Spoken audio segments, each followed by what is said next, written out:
এখনো কি রাত নিঝুম হলে শরৎ কাহিনী পাশে খোলা পড়ে থাকে, ব্যাকুল তিয়াসে আমারই পিয়াসে অন্তর কেঁদে মরে।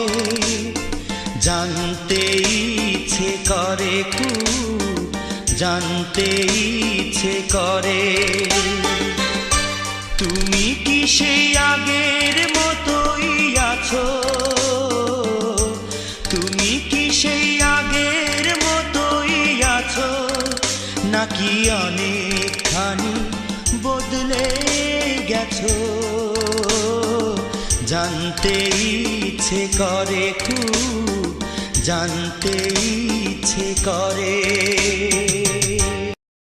Likey